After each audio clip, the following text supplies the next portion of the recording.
الرحمن الرحیم۔ ابر کرم کے ناظرین، آج ہماری خوش قسمتی ہے کہ ہمارے ہاں علم و فن کی بہت بڑی ہستی حضرت قبلہ مفتی بشیر احمد فردوسی صاحب، پرنسپل جامعۃ الفردوس حاصل پور، آپ یہاں تشریف فرما ہوئے۔ ہم صمیم قلب سے آپ کو خوش آمدید کہتے ہیں۔ اللہ کریم آپ کے وجود کو سلامت رکھے اور بہت بڑا کام آپ جامعۃ الفردوس کی صورت میں یا پورے پنجاب میں مختلف شہروں میں دروس قرآن، دروس حدیث کی صورت میں آپ کر رہے ہیں، اور آپ کے شاگرد بھی بہت سارے علاقوں میں ماشاءاللہ کام کر رہے ہیں، بہت ساری مساجد و مدارس، اور وہاں پہ الحمدللہ خصوصاً درس نظامی کی تدریس کے حوالے سے اللہ کریم نے آپ کو خصوصی ملکہ عطا کیا ہے۔ آپ تشریف فرما ہوئے، اور میں اس حوالے سے خاص طور پہ پہلے تو السلام علیکم ورحمۃ اللہ وبرکاتہ۔ وعلیکم السلام ورحمۃ اللہ۔ قبلہ مفتی صاحب، آج آپ کو پتہ ہے کہ امت کو جو بہت سارے درپیش چیلنجز ہیں، تو ربیع الاول شریف کی بھی آمد ہو چکی، اس کی بھی پوری حضور نبی پاک صلی اللہ علیہ وسلم آپ کی امت کو مبارک ہو، تمام عالم کو کائنات کو مبارک ہو۔ اس حوالے سے بھی ربیع الاول شریف کے حوالے سے بھی ذرا چشم عنایت فرمائیں، حضور کی ولادت پاک کی برکتیں، اور خصوصاً علماء کرام ان کے حوالے سے کہ جو موضوعات جن کی آج ضرورت ہے، اور آج ہمارا جو مسلم نوجوان ہے وہ بہت ساری پریشانیوں کا شکار ہے، تو آج کون سے موضوعات ہیں جن کا انتخاب کرنے کی ضرورت ہے جس سے اسلام کو فائدہ ہو، پاکستان کو فائدہ ہو، اور ایک ہمارے اس خطے کے نوجوان کو اس کی اصلاح معاشرہ کے حوالے سے یہ بھی آپ ذرا چشم عنایت فرمائیں۔ بسم اللہ الرحمن الرحیم۔ صلی اللہ علی النبی الامی وعلی آلہ واصحابہ اجمعین، اما بعد فاعوذ باللہ من الشیطان الرجیم، بسم اللہ الرحمن الرحیم۔ انما المؤمنون اخوہ، صدق اللہ مولانا العظیم، وبلغنا رسولہ النبی الکریم، ونحن علی ذلک لمن الشاہدین والشاکرین، والحمد للہ رب العالمین۔ سب سے پہلی بات تو یہ ہے کہ میں انتہائی دل کی عطا گہرائیوں سے عزیز القدر، فاضل ذی احتشام جناب محترم پروفیسر غلام محی الدین صاحب دامت برکاتہم القدسیہ کا شکریہ ادا کرتا ہوں کہ آپ نے شفقت فرمائی اور مجھے حکم فرمایا کہ اس حوالے سے کچھ معروضات آپ پیش کریں۔ چونکہ اس ناچیز کی جامع حضرت کرم والا میں آج پہلی حاضری ہے، آپ کے مسجد اور مدرسے کا انتظام دیکھ کے انتہائی خوشی ہو رہی ہے۔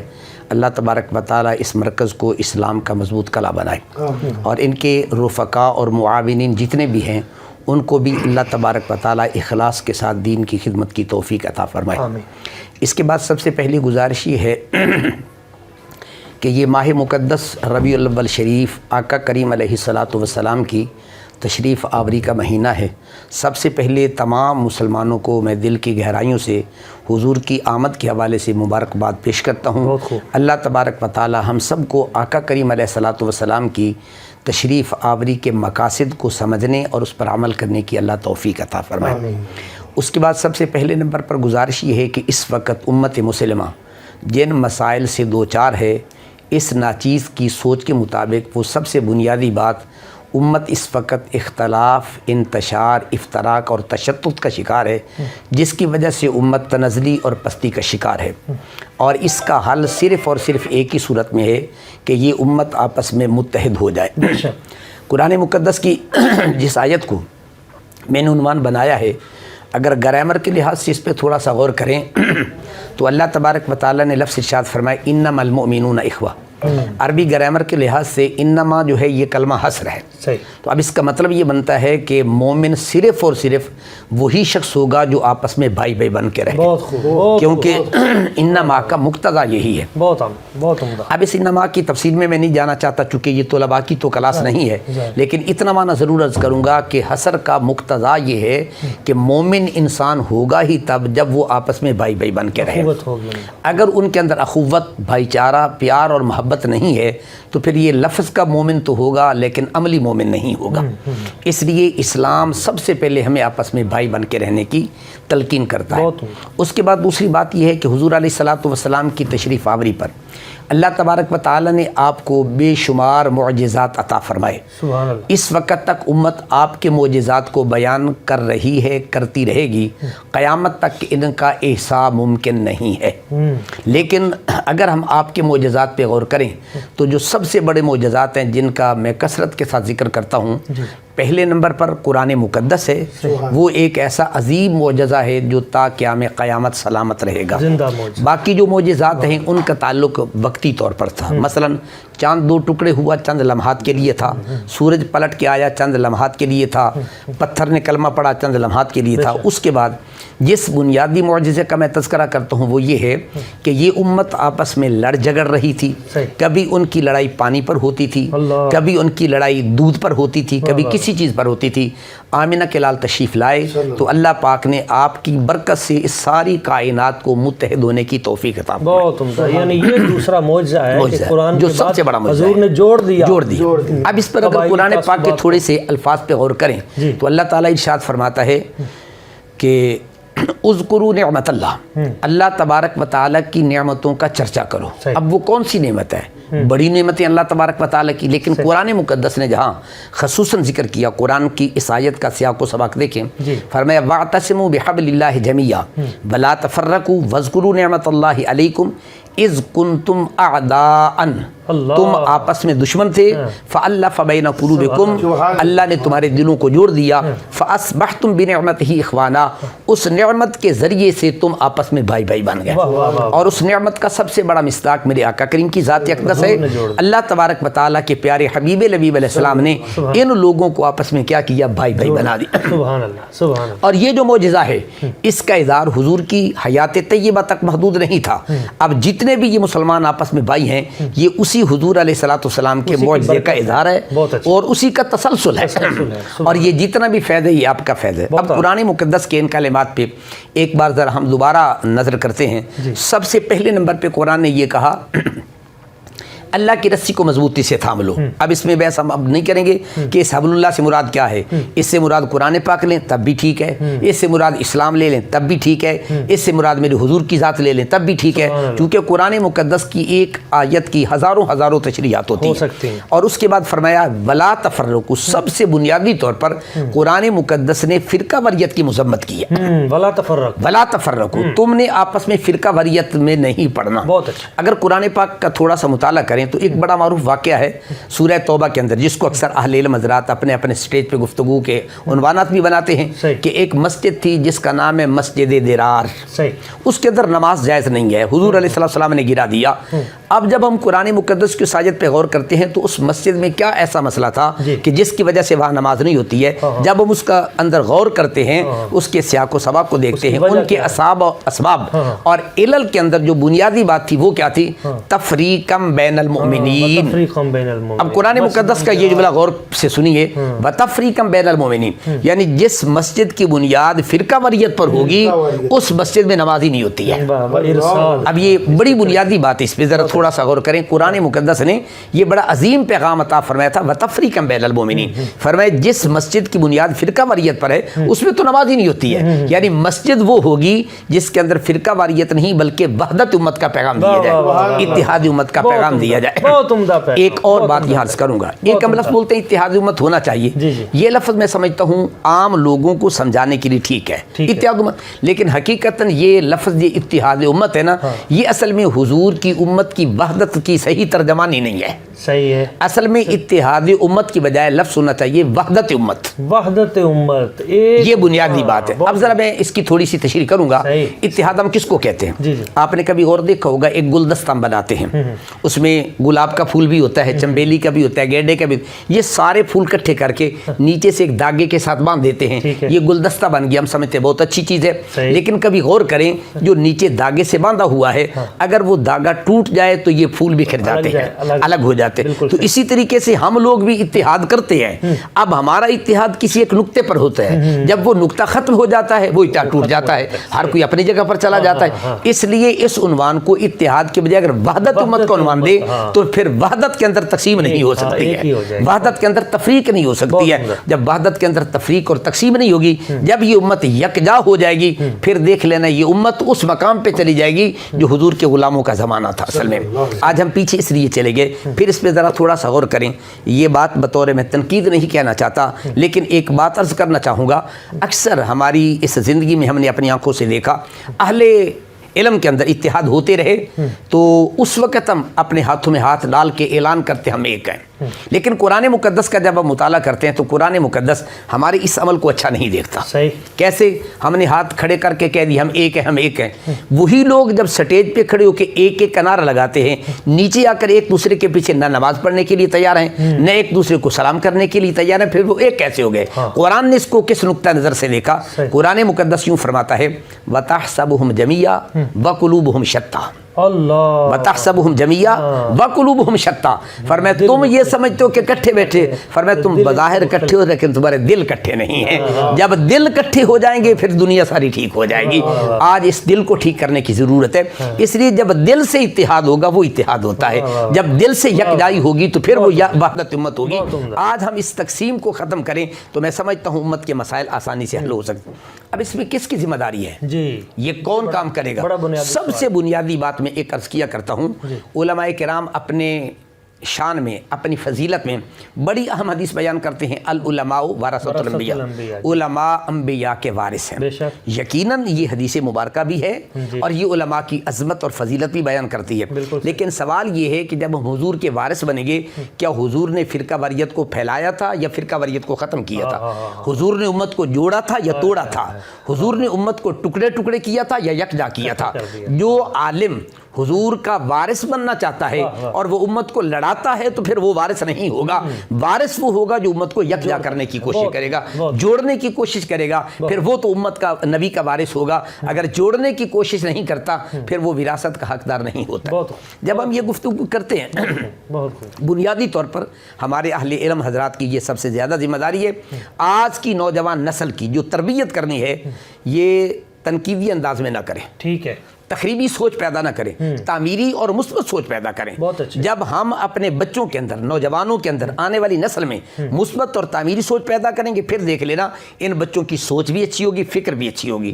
ہوتا کیا، میں ایک مثال اکثر بچوں کو دیا کرتا ہوں، ٹینکی ہے اس کے اندر اگر پانی گدلا ہے نا آپ نیچے ٹوٹی سونے کی بھی لگا لیں تو پانی گدلا ہی آئے گا. اور اگر پانی صاف ہے تو ٹوٹی پلاسٹک کی بھی ہو تو پانی تب بھی صاف آ جائے گا.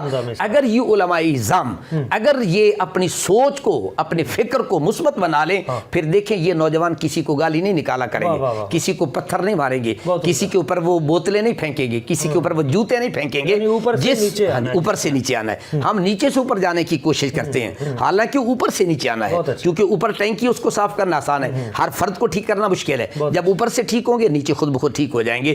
اب قرآن مقدس نے تو ہمیں جو پیغام دیا تھا وہ تو یہ تھا کہ مسلمان تو مسلمان رہا.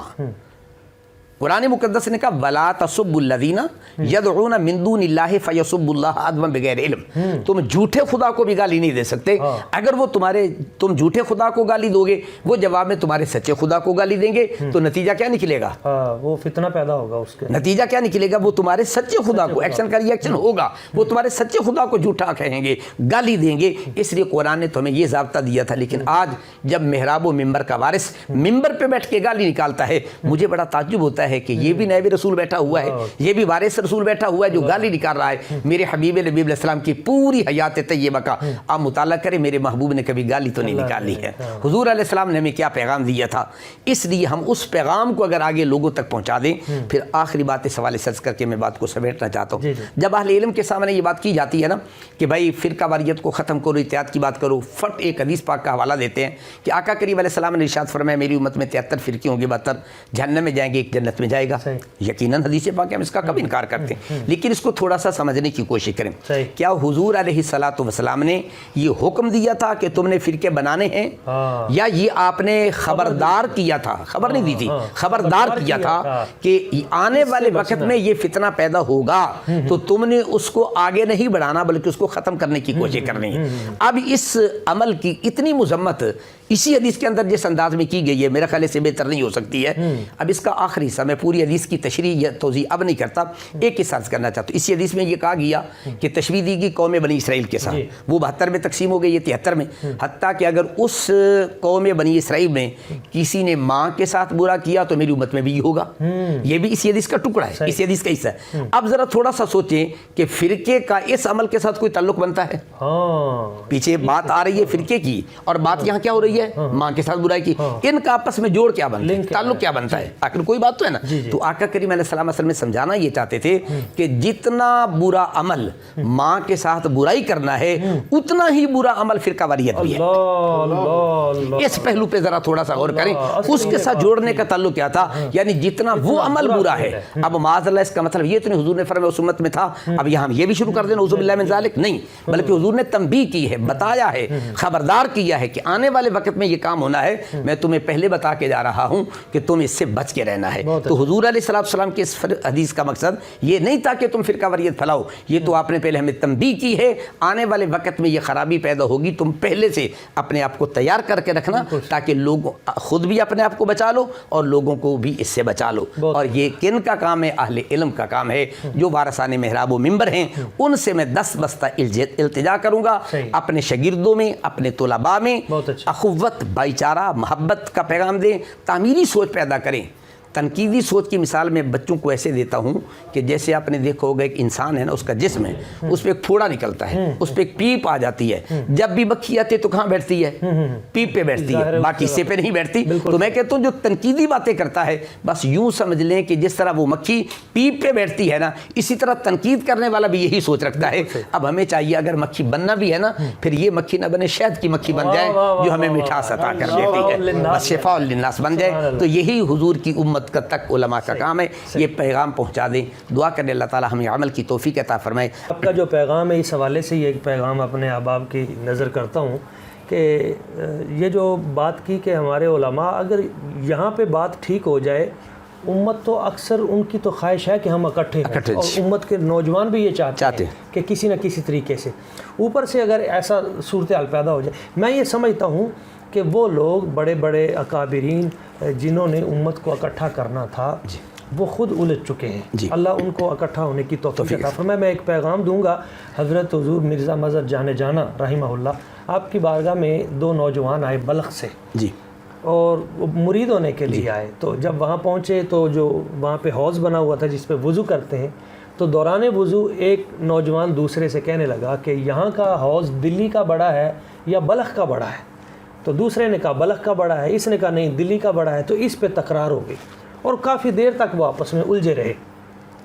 حضرت قبلہ شیخ مرزا مظہر جان جانا رحمہ اللہ آپ یہ بات سن رہے تھے، تو وہ بعد میں جا کے کہنے لگے حضور آپ ہمیں بیعت کریں، قبول کریں. تو فرمایا نہیں، پہلے تم یہ فیصلہ کرو کہ حوض دلی کا بڑا ہے یا بلخ کا بڑا ہے، پہلے یہ فیصلہ کر لو. تو وہ شرمندہ ہوئے، انہوں نے کہا جی غلطی ہوگی. فرمایا نہیں، تم پہلے جاؤ یہاں سے پہلے اس حوض اس کو ناپو، پھر تم وہاں جاؤ بلخ میں وہاں کا حوض ناپو، پھر میرے پاس آنا. اچھا خیر، آپ نے ان کو بھیج دیا کہ یہ تم کام کر کے آؤ.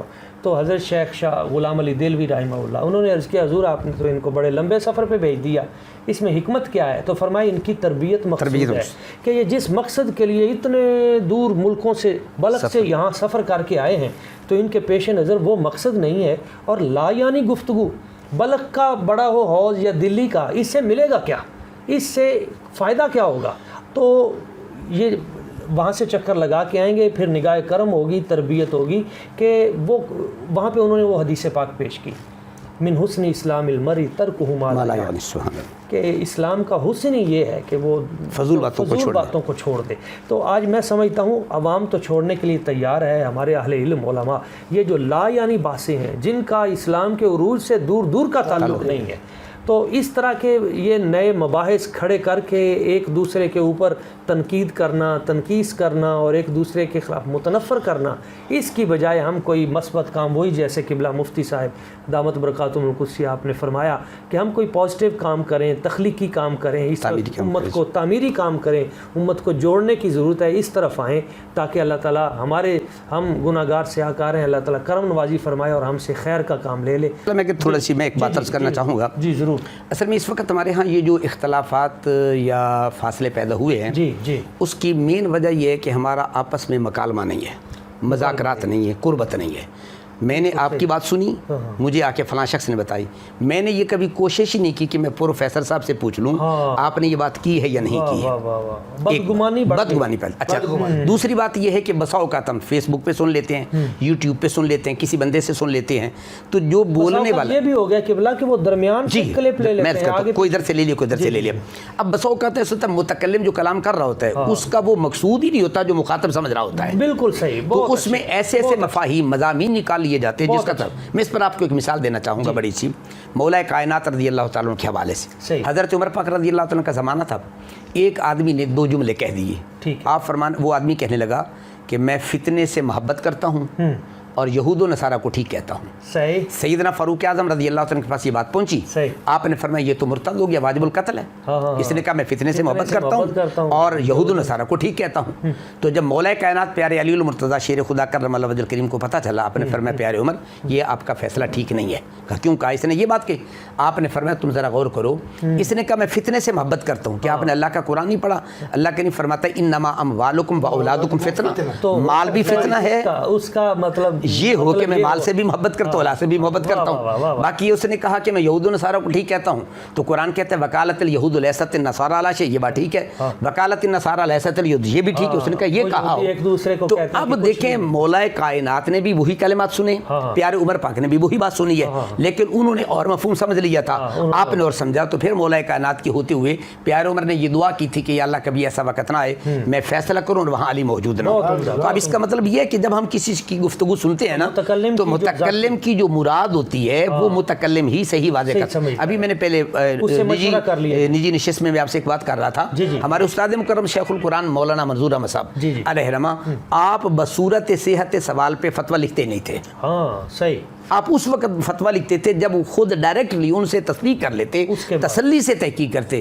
تو قرآن نے تمہیں یہ پیغام دیا تھا ان جاءکم فاسقم بنبأ فتبینوا ان تصیبوا قوما بجہالۃ فتصبحوا علی ما فعلتم نادمین. آج اسی ایک قانون کو لے لیں, جب بھی کسی کی کوئی بات ہو آپ اس سے پہلے تحقیق کر لیں. آپ نے یہ فرمایا ہے, اگر فرمایا تو آپ کا مقصد کیا ہے, بہت اچھے, بڑی آسانی سے مسئلے حل ہو جائیں گے. اور جب تک یہ نہیں کریں گے مکالمہ نہیں ہوگا, مذاکرات نہیں ہوں گے, ایک دوسرے سے ٹیبل ٹاک نہیں ہوگا, یہ فاصلے بڑھتے جائیں گے. اور فاصلہ بڑھانا یہ کوئی مشکل کام نہیں, لڑائی کوئی مشکل کام نہیں ہے, جوڑنا سب سے مشکل کام ہے. ہم نے آسان کام چن لیا لڑائی والا, اور جو مشکل کام تھا اس کو ہم نے چھوڑ دیا ہے. ہم نوجوانوں کو بھی یہ پیغام دیں گے کہ آپ اگر کسی کی کوئی ایسی بات ہے آپ کو فیس بک پہ, واٹس ایپ پہ, ٹویٹر پہ آج کل, تو خدا را آپ مہربانی کر کے اس سے رجوع کریں, یا پھر اس کا ایک بہتر حل وہ بھی ہے. سرکار صلی اللہ علیہ وسلم حضور نے فرمایا من ساتر مسلمن ساترہ اللہ القیامہ, جس نے کسی مسلمان کی پردہ پوشی کی اللہ کریم اس کی پردہ. بسا اوقات سبقت لسانی ہو جاتی ہے, کوئی ایسی چیزیں ہو جاتی ہیں, بہت سارے ہو جاتے ہیں. اس حوالے سے آپ اس کو نشر نہ کریں, اور گناہ کا نشر کرنا اگر کوئی کمی کوتاہی ہے تو وہ بھی ایک گناہ بن جاتا ہے. اللہ کریم کی بارگاہ قدس میں دعا ہے کہ اللہ تعالیٰ ہمیں مثبت کام کرنے کی توفیق عطا فرمائے. بہت شکریہ آپ کا بھی.